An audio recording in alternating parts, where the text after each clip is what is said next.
Hello and welcome back. I'm Lisa. And I'm Erin. And this is the Getaways Podcast. I'm excited to continue with summer because we need a little sunshine.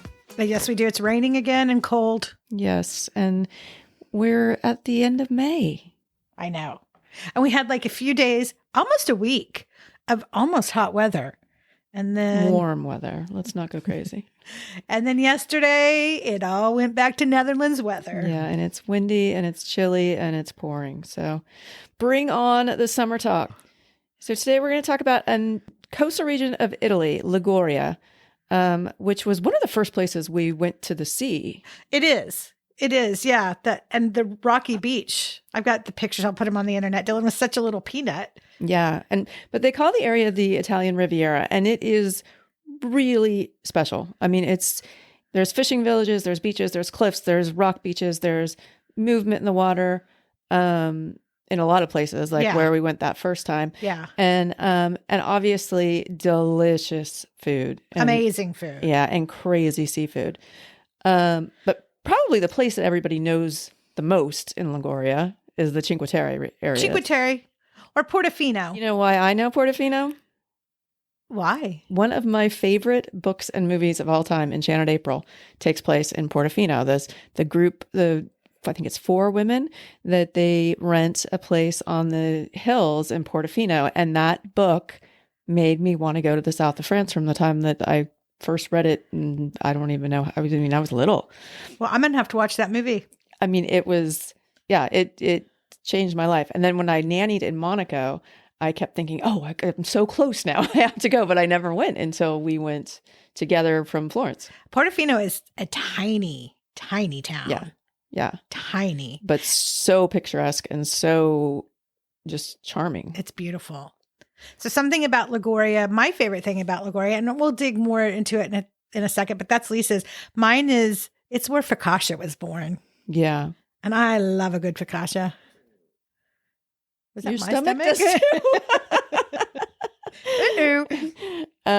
Yeah, that's more you than me, but it definitely, there'll be whole bakeries that just serve focaccia. It's pretty crazy, and all different flavors and kinds, from olive to just salt and all sorts of craziness. So we're going to cover the places in Liguria that we've been. We still have more to explore, but here's where we've been. You want to start with Cinque Terre? We went to Cinque Terre first. Mm-hmm. Okay, so let's start with Cinque Terre. The first time we went, we stayed in an Airbnb kind of near Santa Margherita, which we'll get to because we love that town. And we drove down to Cinque Terre, which it's not an easy place to access with the car because all of Cinque Terre, all 5 villages are car free. Mm-hmm. So you literally have to park kind of on the outskirts of whatever town you're going to. And then there's a train that goes between all 5 cities, or you can hike. It's a beautiful hike. I haven't done the hike. You have, haven't you? I've done part of it. Yeah. But yeah, it is definitely somewhere that it's walking only in the actual 5 villages, and then train or boat. There's no other option to get between them once you get down. And they are villages. Yeah. And what we haven't done is we haven't taken a boat to see it from the water side, which I have. You have? Yeah. I did it with Debbie and Danny, with my sister and brother-in-law. Okay. Well, Lisa's got more to say about Cinque Terre than me because she's been more than I have. I'm cooler.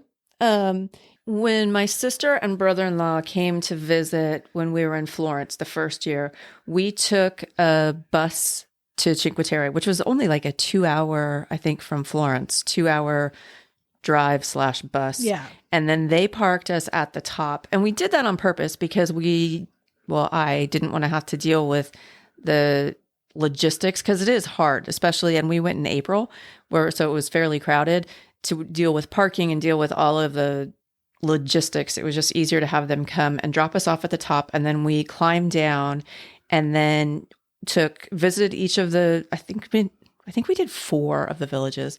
And then on the last one, we took a boat that brought us all the way back to where we started. And then we climbed back up and got back on the bus and went back to Florence. So we kind of got the best of all worlds, because we got to see them from walking and from above, and then along the coast from the boat too. It was a pretty good trip. That sounds nice. Was it crowded? Like I said, it was April, so it was certainly not the way it was when Katie and I were there in July. We were there in July. We were there for July 4th. but it was getting there. It was. Yeah. Because it was crowded when we went for your birthday, Yeah. which we'll get to because that's on the Bonassola. Yeah. Bonassola. Bonassola. But yeah, so all the little villages sort of have their own vibe, a little bit different. They each have like their own beaches or kind of not a wharf, it's like a bay, I guess, where boats can pull in, where the dock is. Like where we had that lobster lunch right on the water. Yeah. There was no beach there, but you could pull your boat in. Yeah, it's just kind of a little shallowish and it's got places to tie up, but it's not a port. There's not really docks. Yeah, I think it's Monterosso where Katie and I went and swam there, and there was, services. You could rent a umbrella and a bed, and, there was kind of a more expansive beach than some of the other villages. Well, Monterosso is also where we had your birthday lunch. Yeah. Which it's on the website, but it was a place called Cantina di Milky. And it was delicious everywhere. Like every restaurant is so good and so picturesque. And it's just very seafood forward. But again, it's like the vibe that we've talked about for big cities too. You kind of want to get off because all of the villages have like one kind of main road and that has all the souvenir shops and all the, sort of more touristy things. So if you kind of go on one of the outskirts or shoot out from one of the little side streets, you kind of have a better shot of a little bit more authentic. And that's exactly what happened with Mickey. What's it called? Milky. Because it was kind of like underground. Like you kind of had to know it was there. Yeah, but I made reservations for that. Yeah. No, I know. But I mean, it wasn't. It was off the beaten path. It wasn't like on the main thoroughfare. Yeah, I found that through Girl in Florence. Oh yeah, website Georgette, which you should follow her for Florence adventures. But that's how we also found Bonassola. Yeah, I don't ever say it right. Well, it took us a long time, but we'll just pretend like we know it. So yeah, but I mean, Cinque Terre is so the like quintessential. I mean, everybody knows the picture, right? When you see it, I mean, it's the colorful buildings, it's the little like, fishing village vibe, but it's quite touristy. And would you suggest people try to stay in Cinque Terre? No, but I mean, like I said, it's a kind of a catch-22 because it's also not easy to get in and out, but I certainly wouldn't want to get in and out with luggage. No, that's true. No, that's very true. I mean, hiking down that with luggage and then back up. No, I mean, you're better off to take a train if you're going to stay there, but but then you still have to go up to get to your hotel. Yeah. It's definitely more of a day trip vibe, I feel like. Yeah, I think so. And I think you stay, in one of the bigger cities nearby, or you do full-blown day trip and just go and get in and get out. But that is pushing it a little bit because there is a lot to see. Well, if you stayed in Genoa. Well, that's what I was going to say. Yeah. And then you could do the aquarium and do all that stuff too. Genoa is a lovely big city. It's in Liguria. Mm-hmm. It's the big city of Liguria. And you could take the train in from Genoa in probably like 15, 20 minutes. Yeah. And La Spezia too. Isn't that it's a pretty decent sized city that you could stay in and it's close. You still have to kind of drive down into it. Yeah. But I think that's the nature of. Yeah. Yeah. So Cinque Terre, big thumbs up. I would highly recommend, first of all, you have to be wearing like proper walking shoes because it's steep and definitely worth seeing, but off season's best, and just beware that there could be crowds because it can get very, very crowded in summer. Yeah, just below south of Cinque Terre is La Spezia, which we were just talking about, and then there's a little town called Lerici, and that's the first beach we went to in Liguria. Yeah, which was a lovely beach. Amazing, yeah. All right, so Santa Margherita. Yeah, so we stayed in an Airbnb and explored Cinque Terre, and we also explored Santa Margherita for the first time. And we stayed in this Airbnb. I tried to find it so I could put it on the website, but I don't think it's listed anymore. It was 3 units, 3 like separate houses with a pool. It was really nice. And a big property. Yeah, huge property. It was up in the hills. Yeah. It was a drive. Because we had cash then, so I could just walk him around the property because it was huge. Yeah, it was nice. We spent a couple days exploring Santa Margherita, which we love. Yeah. No, it's a very cute, I mean, it's a beach town, but it has sort of all that you could want. Like there's a really lovely walk between there and Portofino. There's great restaurants right on the like main avenue that goes along the sea. And we had dinner there a few times and it was great every time. And just a really kind of cool little city to kick around. Yeah. We loved it so much that we went back again Because we always joke that we like to pre-vacation before vacations. And so I was packing. That's no joke, by It's the way. not a joke. I was packing on our first summer after living in Europe for a year. And Dylan and I were going back to America for a month. And so we decided to take a weekend in Santa Margherita. And we booked, I don't even know why we booked this suite. Like, it wasn't expensive, was it? Was that our treat yourself days? Well, yes, because it was early on in the living here, but it was also, we tried to like all stay in the same room, so it was just less expensive. So I don't know, but it was the best view ever. Yeah, it was a great view. It was the Hotel Lido Palace, and they had great breakfast. They had a great bar downstairs. Yeah, I think it's called American Bar. Okay. But we bought. Did we buy spritz?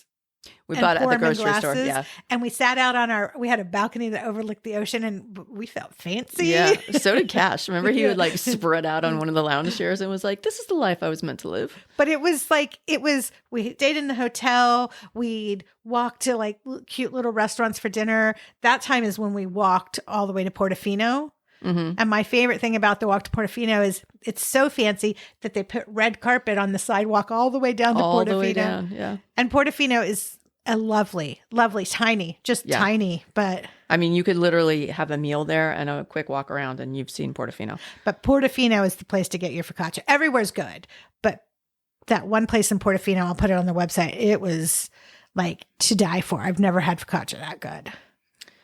But yes, I would say go to Santa Margherita. I would say base yourself in Santa Margherita so you can explore Portofino and Cinque Terre all at the tip of your fingers, but still be in a cute little beach town that's it's accessible. You can drive down to it. Sure. That's what I would say. That sounds like a plan. And it's all rock beaches. So little pebbles, not tiny, but little pebbles. Mm-hmm. Painful little pebbles. But the water's like so clear because there's no sand. Like it was beautiful. Yeah. Yeah. All right. My birthday. So for Lisa's birthday, we went to this little town called Bonassola, and we got an Airbnb, a 2-bedroom Airbnb, and it also had a pull-out bed in the living room. So if there was more than 4 of you, there was room. But the one room had twin beds. Yeah. Dylan and I had a room that had twin beds. And it had a decent sized kitchen, a bathroom, a nice living room. It was probably a 5-minute walk to the beach.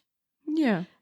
It was up a hill, like all of it's up a hill. Mm-hmm. So we got a parking spot with it. Mm-hmm. It was a pretty decent deal, and it was right in town. So I loved it. I loved Bonassola. We stayed there for like 4 days, I think, didn't we? Yeah, we did.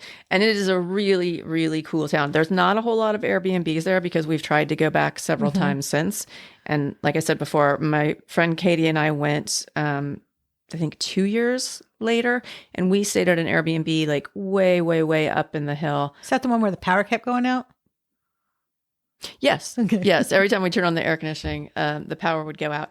But which is not uncommon in Italy. Not at all. No. Well, air conditioning is a little uncommon, but the power going out is not. But that was a fun trip. But there's 2 things that stuck out in my head just as like words of warning. Can I guess? Can I guess? Water shoes? Yes. Okay. So the first time we went down to the beach, it was a hike. So we were wearing like, our bathing suits, cover-ups, and then socks and tennis shoes to go down to the beach. And so, we get down there and like we just talked about, the beach is little rocks, and we, get ready to get in the water. And we step on the rocks and we both just started screaming. I mean, it was like walking on hot coals, probably hotter than walking on hot coals. I mean, it was ridiculous. And we were like, well, what the heck are we going to do? How are we going to get it down? So we ended up wearing our socks in the sea. And let me tell you, A, really not cute, and B, really not comfortable to have soggy socks on in the sea and try and keep them on. But that's how hot the ground was. So water shoes 100%, because it is intolerable when it's the heat of the summer. And then something else happened. On the way home, we were walking back, and now you're like it takes just a few minutes to warm up again after you start walking and get dry from the sea. So we're a little ways up, and it is brutal trying to climb this mountain to get back to our Airbnb. And, and I'm like, okay, I work out a lot. I'm like, I can do this. I'll be okay. And I kind of just put my head down and keep putting one foot in front of the other. And I turn around and Katie is hitchhiking. And she got some very lovely family to pull over and put her and her like soggy body from her wet bathing suit and sweat into the car and drove her all the way up to our Airbnb. And then she got in the car and came and got me. But it was quite a day. Just to say that if you do go to Bonassola, or any of these towns, be aware of how far away you are from the beach and be prepared for the walk or hitchhike back up when you're ready to go home. So another thing we did in Bonassola is we rented bikes.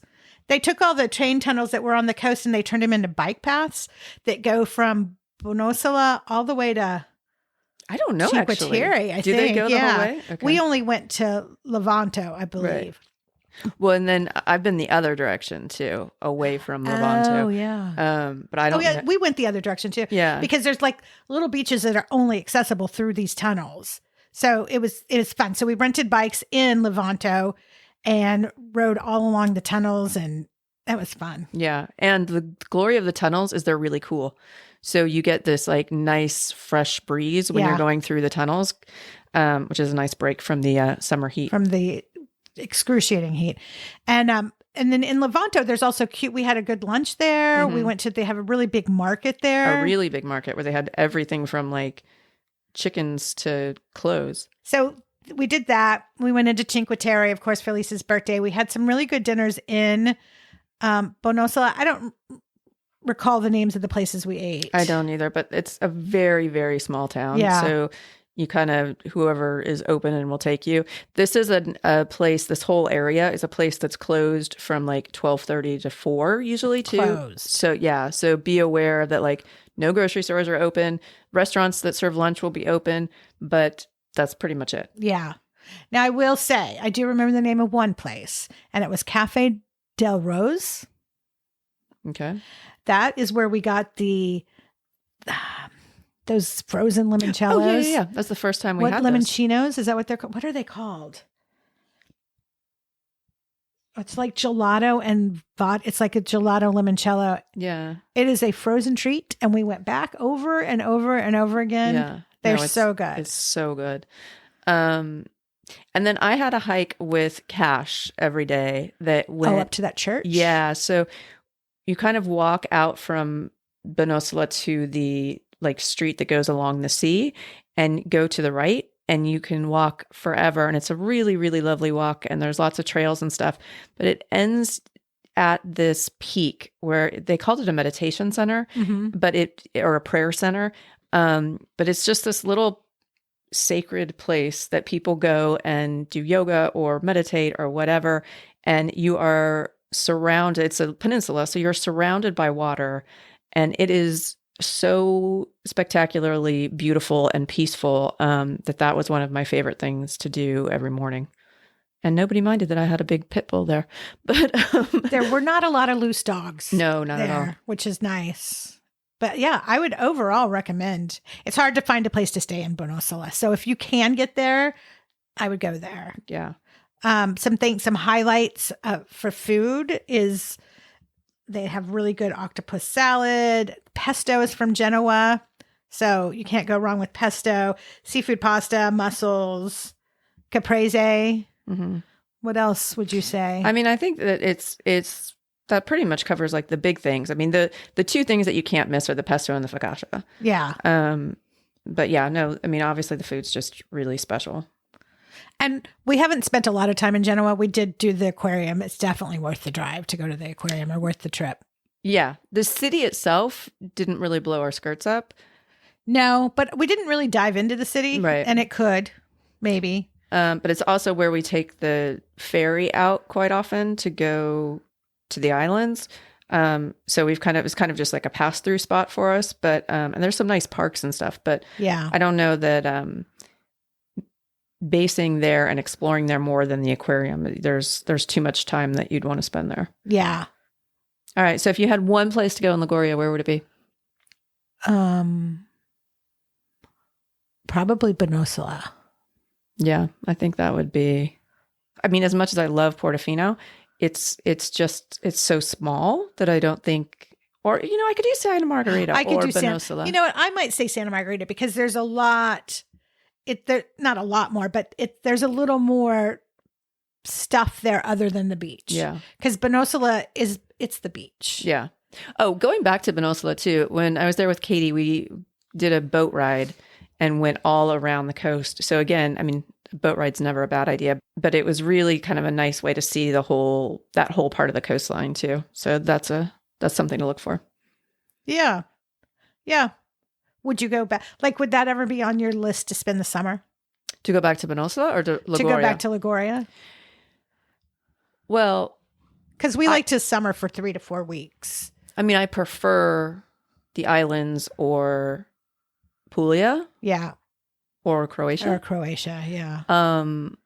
But I wouldn't, turn my nose up at it. Yeah. So that's Liguria. It's definitely worth a visit. Definitely a lot of options. Definitely a beach stop, and the Cinque Terre area is definitely worth seeing. There's a blog post up with some links, some more information, some pictures. Lots of pictures. And don't forget about our new podcast, The Haunted Getaways, as well, which is available where you listen to this and all your podcasts. Yeah, we launched Thursday, our first 2 episodes. Short little bite-sized podcast about haunted places in Europe and mostly places that we've been or considered going. Yeah. So it's kind of fun to see what all those are about. So check that out. Yeah, it's got a very good receiving of listeners this week. So we're very happy. Yeah.